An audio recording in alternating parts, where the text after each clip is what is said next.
Hello students, welcome to my channel. So student, जो आपकी मैंने क्लास स्टार्ट की है बिजनेस स्टडीज़ क्लास 11th की, तो उसमें मैं 2 वीडियोस अपलोड भी कर चुकी हूँ। तो आज का वीडियो देखिए, आज हम पढ़ेंगे meaning of business and objectives of business. तो सबसे पहले हम देखेंगे कि व्यवसाय का अर्थ क्या है, यानी जो बिजनेस है उसकी मीनिंग क्या होती है। तो देखिए, संकुचित अर्थ में व्यवसाय का आशय वस्तुओं के क्रय विक्रय से ही लगाया जाता है। यानी देखिए स्टूडेंट, कहने का ये मतलब है कि जो बिजनेस है, व्यवसाय है, उसका लोग सबसे पहले अगर किसी भी बिजनेस की बात करें तो लोग यही समझते हैं कि जो क्रय विक्रय करना है, यानी क्रय मतलब खरीदना, विक्रय मतलब बेचना, परचेज एंड सेल करने से ही लोग सोचते हैं कि बेचना और खरीदना ही क्या है, बिजनेस है। लेकिन विस्तृत अर्थ में व्यवसाय उन सभी क्रियाओं का योग है जो वस्तुओं व सेवाओं के उत्पादन से लेकर उनको अंतिम उपभोक्ताओं तक पहुंचाने में की जाती है। लेकिन देखिए स्टूडेंट, विस्तृत का मतलब बड़े रूप से अगर हम कहें, एक बड़ा अर्थ में कहें, एक बड़ी जो मीनिंग है व्यवसाय की, वो ये है कि उन सभी क्रियाओं का योग है। उन सभी क्रियाओं का मतलब उन सभी कार्यों का योग है। योग का मतलब सभी कार्य मिलकर, और कौन कौन से ऐसे कार्य हैं जो सब मिलकर व्यवसाय बनते हैं, यानी किन किन क्रियाओं का योग से मिलकर व्यवसाय बनता है। तो देखिए, जो वस्तुओं व सेवाओं के उत्पादन से लेकर, यानी जो वस्तुएं बनाई जाती हैं, जहाँ पे इसका मैन्युफैक्चरर होता है, किसी भी वस्तु का, किसी भी प्रोडक्ट का, किसी भी कपड़े का, किसी भी चीज का हो स्टूडेंट्स, वहां से लेकर, या किसी भी सेवा का, वहां से लेकर उसको अंतिम उपभोक्ता तक, यानी उपभोक्ता का मतलब ये हुआ कि पहले वस्तुओं का उत्पादन करना, उत्पादन का मतलब उसको बनाना, जहाँ पे उसका मैन्युफैक्चरर किया जा रहा है, वो भी एक तरह का बिजनेस है। जिनका वो मतलब जहाँ पे वस्तुओं को बनाया जा रहा होगा, वो भी तो किसी का बिजनेस है। और फिर उसको जब अंतिम उपभोक्ता तक पहुंचाया जा रहा है, वो अंतिम उपभोक्ता कौन हुआ? जैसे मान लीजिए आप ही अगर एक शूज खरीदने जाएं, तो शूज कहाँ से बनकर आया है? किसी फैक्ट्री से ही बनकर आया होगा, तो किसी का बिजनेस होगा। और जब आप उसको जाकर दुकान से खरीद कर लाते हैं शूज वाली, तो शूज जहाँ से आप लाए, जहाँ से लाए, जिस दुकान से लाए, वो भी उनका एक बिजनेस है कि वो बेच रहे हैं, वो रिटेलर हैं। और आप जब खरीद कर लाए अपने खुद को यूज करने के लिए, पहनने के लिए, तो आप क्या हुए? आप कंज्यूमर हुए, कि जो यूज करेगा उसको वो कंज्यूमर कहा जाएगा। तो कंज्यूमर को ही उपभोक्ता कहते हैं। तो उपभोक्ता तक पहुंचाने में की जाती है। और देखिए, हम बात करें यहाँ पर, देखिए यहाँ पर सेवाओं से अभिप्राय उन क्रियाओं से है जो वस्तुओं को उत्पादन स्थान से उपभोक्ता स्थान पर पहुंचाने के लिए की जाती हैं, जैसे परिवहन एवं संवेदन वाहन, बीमा, भंडारगिरी, बैंकिंग आदि। इसको सिंपल वर्ड्स में समझिए।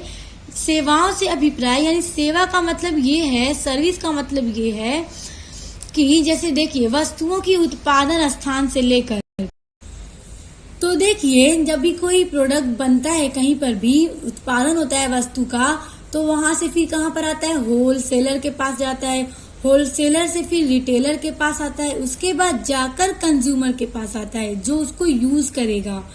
तो ये भी क्या है? बिजनेस है। और अब देखिए स्टूडेंट, बात करें सेवा की, तो अगर आप ऑनलाइन कोई भी प्रोडक्ट खरीदते हैं, कोई कपड़ा खरीदते हैं, या कोई भी चीज आप ऑनलाइन जब परचेज करते हैं, तो क्या है, आपको घर बैठे ही वो चीज मिल जाती है। जैसे मान लीजिए अगर आपने कोई भी एक प्रोडक्ट, जैसे आपने एक शर्ट ही ऑनलाइन बुक कर दी, तो अब क्या है, आपको जाना नहीं पड़ेगा लेने के लिए, आपको वो शर्ट आपके घर तक लाकर दिया जाएगा। तो ये क्या है कि ये एक बिजनेस भी है। बिजनेस के साथ साथ ये एक सर्विस भी है कि आप घर बैठे वो सर्विस प्रोवाइड करते हैं। आपको जाने की जरूरत नहीं है, बस आपने ऑर्डर दिया और आपका जो भी ऑर्डर हो, जो भी चीज आपने परचेज की, वो आपको मिल गया। तो ये क्या है, आपको सेवा भी दिया जा रहा है। कहने का यही मतलब है कि बिजनेस का सिर्फ ये मतलब नहीं होता कि वस्तुओं को क्रय विक्रय ही किया जाए। यहाँ पे वस्तुओं का क्रय विक्रय, और जहाँ पर वस्तुओं का उत्पादन होता है, वहां से लेकर उपभोक्ता तक पहुंचाने का जो भी काम है और जो सेवाएं हैं, ये सभी व्यवसाय के अंतर्गत आती हैं, बिजनेस के अंतर्गत आती हैं। तो आई होप जो बिजनेस है वो आपको बहुत अच्छे से समझ में आ गया होगा। तो देखिए, अब हम व्यवसाय की डेफिनेशन देख लेते हैं, यानी बिजनेस की डेफिनेशन देखेंगे, परिभाषा देखेंगे। तो देखिए, डॉक्टर WR स्प्रीगल के अनुसार वे समस्त क्रियाएं जो वस्तुओं या सेवाओं के उत्पादन एवं विक्रय के लिए की जाती हैं व्यवसाय कहलाती हैं। यानी डॉक्टर W.R. स्प्रीगल कहते हैं कि वो सभी क्रियाएं जो वस्तुओं या सेवाओं के उत्पादन एवं विक्रय के लिए की जाती हैं, यानी वस्तुओं को बनाने के लिए और उसको बेचने के लिए जितनी भी क्रियाएं की जाती हैं वो सब क्या है, वो सब बिजनेस के अंतर आती हैं, व्यवसाय कहलाती हैं। फिर देखिए स्टूडेंट, वही डेफिनेशन यहाँ पर इंग्लिश में दे दी गई है, तो आप लोग इसको लर्न कर लीजिएगा। एग्जाम में आप लोग इसको लिखिएगा तो आपको अच्छे मार्क्स मिलेंगे। देखिए दूसरी डेफिनेशन है L.H. हैने के अनुसार वह मानवीय क्रिया व्यवसाय कहलाती है जिसके अंतर्गत वस्तुओं के क्रय विक्रय द्वारा धन उत्पन्न या प्राप्त किया जाए।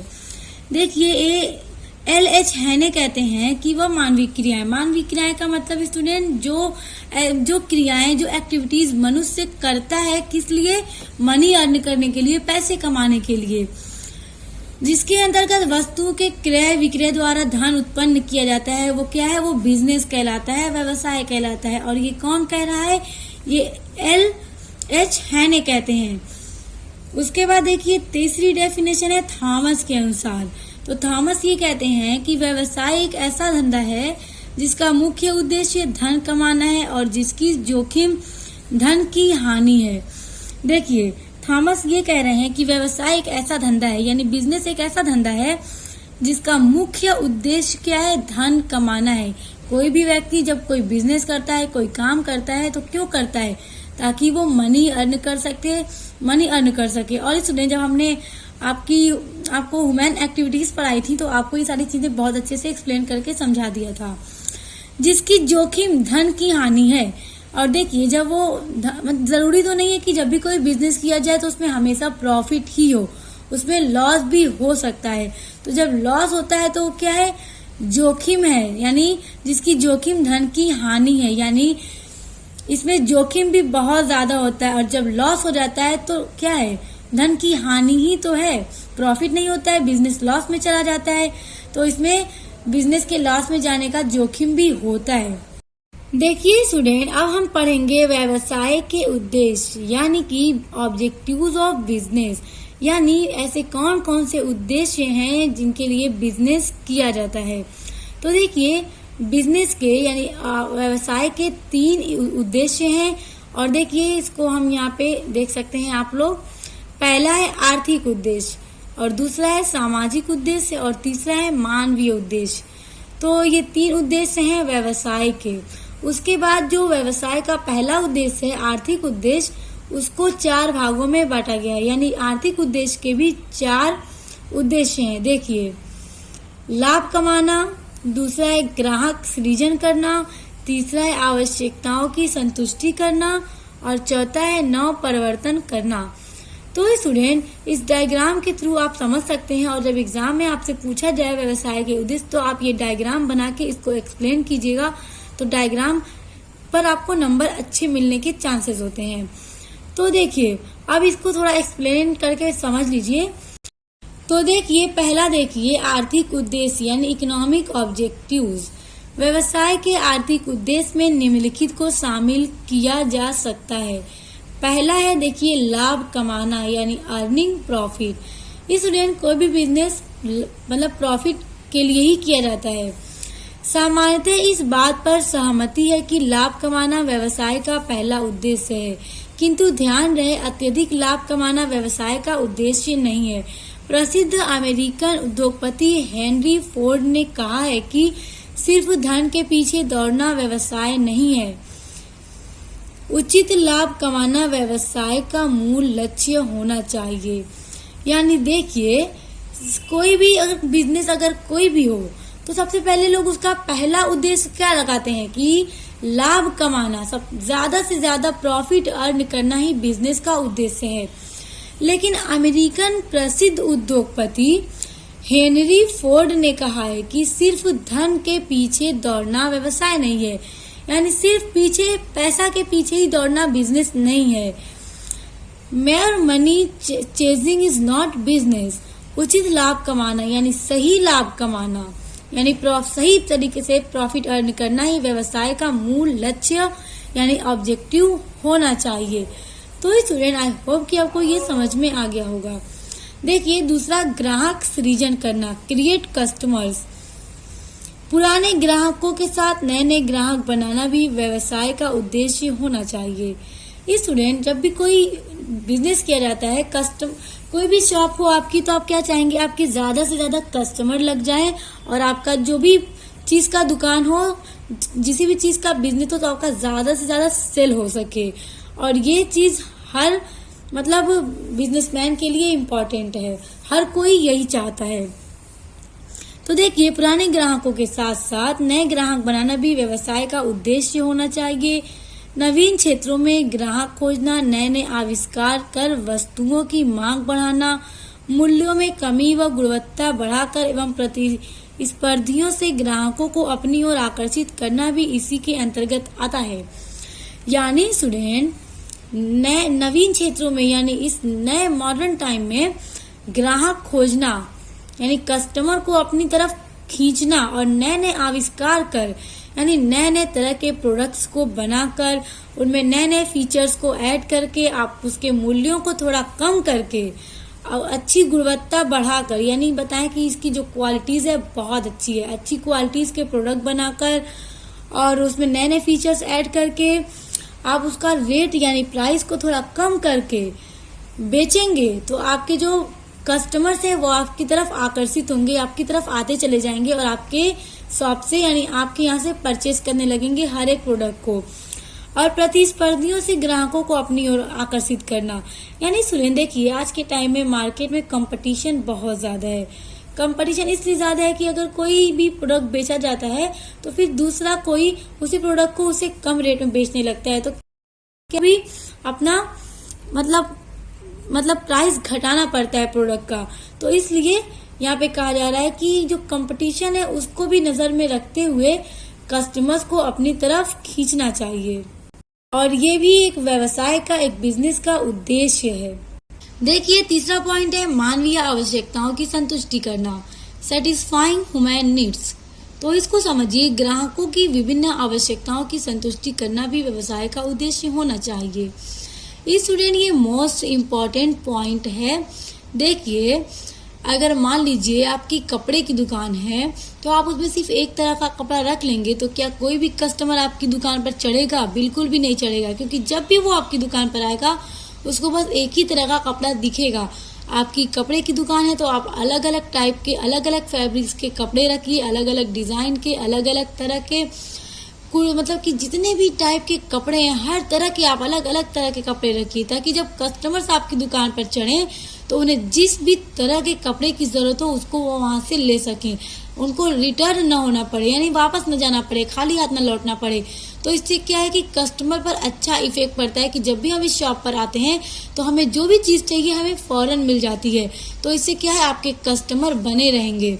तो ये भी बिजनेस का एक बहुत बड़ा उद्देश्य है। जो भी बिजनेस करते हैं उनको इस उद्देश्य को ध्यान में रखकर ही बिजनेस करना चाहिए।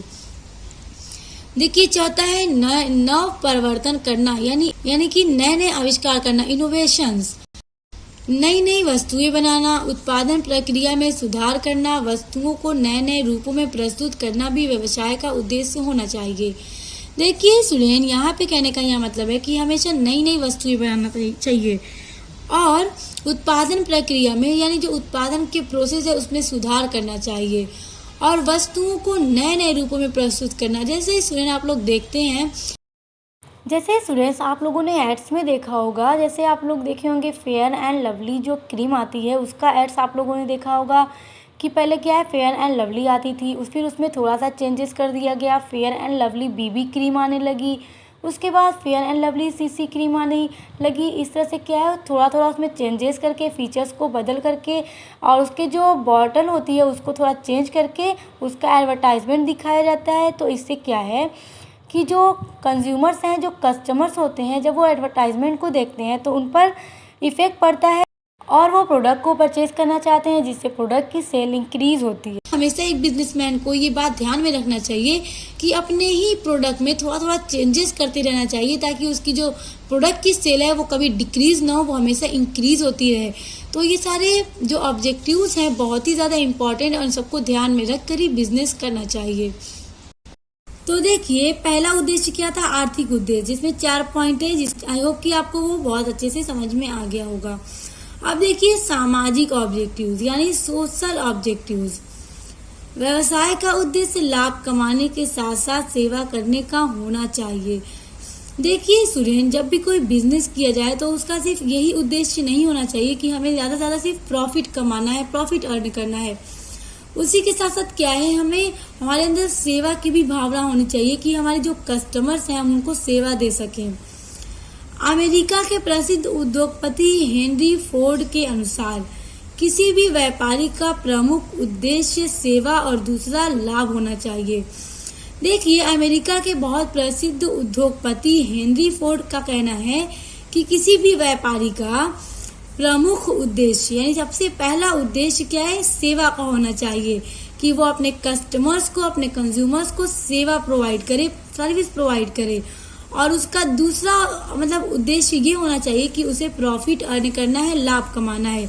उसका पहला उद्देश्य ये नहीं होना चाहिए कि उसे लाभ कमाना है, कस्टमर की सेवा हो या ना हो। उसका पहला उद्देश्य हमेशा यही होना चाहिए कि उसके कस्टमर्स की सेवा करनी है और दूसरा उद्देश्य लाभ कमाना है। देखिए, व्यवसाय निम्नलिखित उद्देश्यों की पूर्ति करके ही समाज की सेवा कर सकता है। यानी उसका सामाजिक उद्देश्य में ये सारे ऐसे उद्देश्य हैं जिनको वो कर करके समाज की अच्छी सेवा कर सकता है। देखिए, पहला है अच्छी वस्तुओं के उत्पादन के द्वारा, यानी अच्छे वस्तुओं का उत्पादन करे, उसका अच्छा मूल्य दे, यानी उचित मूल्य लेकर। यानी कि नहीं कि प्रोडक्ट के बहुत ज्यादा रेट लें, पैसा लें कस्टमर से, बल्कि सही मूल्य लेकर लोगों को रोजगार देकर एवं विनियोजकों को उचित लाभ प्रदान करके समाज की सेवा की जा सकती है। देखिए, तीसरा ऑब्जेक्टिव्स है मानवीय उद्देश्य यानी ह्यूमन ऑब्जेक्टिव्स। व्यवसाय को सफलतापूर्वक चलाने के लिए मानवीय श्रम की भी आवश्यकता होती है, क्योंकि मशीनें अपने आप उत्पादन नहीं कर सकती। इसीलिए मानवीय श्रम प्रदान करने वाले कर्मचारियों के प्रति भी व्यवसाय का महत्वपूर्ण दायित्व होता है। यानी स्टूडेंट्स, देखिए, जब भी कोई फैक्ट्री हो, कोई भी फैक्ट्री हो, तो वहाँ पे बड़ी बड़ी मशीनें होती हैं जिससे क्या है उत्पादन किया जाता है, वस्तुएं बनाई जाती हैं। तो ऐसा तो नहीं है ना कि मशीनें अपने आप चलने लगेंगी और वस्तुओं का उत्पादन हो जाएगा, ऐसा बिल्कुल भी नहीं है। तो देखिए, वहां पे किसकी जरूरत होती है? मनुष्य की जरूरत होती है, कर्मचारी की जरूरत होती है, जो मशीनों को चला करके प्रोडक्ट को बनाएंगे, वस्तुओं का निर्माण करेंगे। वास्तव में ये दायित्व ही उद्देश्यों की रचना करते हैं। यानी ये जो दायित्व है वही उद्देश्यों की रचना करते हैं। व्यवसाय का अपने कर्मचारियों के साथ मानवीय व्यवहार होना चाहिए। यानी जो व्यवसायी, जो बिजनेसमैन है, जिसकी अपनी फैक्ट्री है, तो वो जितने भी लेबर्स को रखता है अपनी फैक्ट्री में मशीन से उत्पादन करने के लिए, तो उसको अपने कर्मचारियों के साथ, अपने लेबर के साथ मानवीय व्यवहार होना चाहिए। यानी उसके साथ हमेशा अच्छे से रहना चाहिए। ये नहीं कि हमारे लेबर है तो हम उन्हें तेज आवाज में डांट दें, फटकार दें। उनके साथ मानवीय व्यवहार हमारा होना चाहिए। उसे उनकी सुख सुविधाओं का पूरा ध्यान रखना चाहिए। यानी जो व्यवसायी हैं उनको ये ध्यान रखना चाहिए कि उनके जो कर्मचारी हैं, जो लेबर हैं, उनकी क्या जरूरतें हैं, उनको किस किस चीजों की आवश्यकता है, उनको सारी चीजें अच्छे से प्रोवाइड कर सके, उसको दे, ताकि उसकी जो भी सुख सुविधाएं हैं वो पूरी हो सके। कर्मचारी कल्याण कार्यक्रम चलाने चाहिए। यदि व्यवसायी कर्मचारियों के हितों को पूरा ध्यान रखेगा तो वे अधिक मन लगाकर कार्य करेंगे और संस्था का विकास होगा। देखिए स्टूडेंट, अगर कोई भी फैक्ट्री है और वहाँ पे जब एक व्यवसायी, एक बिजनेसमैन लेबर को रखता है, तो वो अगर अपने लेबर का अच्छे से ध्यान नहीं रखेगा, उसको सही से जितना उसको वेजेस देना चाहिए, जितनी मजदूरी, जितनी सैलरी देना चाहिए नहीं देगा, और उसको जो भी जरूरतें हैं वो भी उसको पूरा नहीं करेगा, तो क्या जो लेबर होंगे उसके, उनका भी मन नहीं लगेगा अच्छे से काम करने में। अगर उस व्यवसायी उनके साथ अच्छा मानवीय व्यवहार बनाएगा, उनकी जरूरतों को पूरा करेगा, उन्हें सही वेजेस देगा, तो क्या है, जो उसके लेबर होंगे वो अच्छे से मन लगाकर काम करेंगे, ज्यादा से ज्यादा प्रोडक्शन होगा और उनकी जो संस्था होगी उसका और भी ज्यादा विकास होगा। तो ये 3 उद्देश्य बहुत इंपॉर्टेंट है बिजनेस के यानी व्यवसाय के। पहला आर्थिक उद्देश्य, दूसरा सामाजिक उद्देश्य और तीसरा मानवीय उद्देश्य, जो कि एग्जाम में पूछे जाते हैं। तो आई होप कि आपको बहुत अच्छे से समझ में आ गया होगा। समझ में आ गया तो वीडियो को लाइक, कमेंट, शेयर, चैनल को सब्सक्राइब कर लीजिएगा और बेल आइकन को प्रेस कर लीजिएगा। तो अब मिलते हैं नेक्स्ट वीडियो के साथ।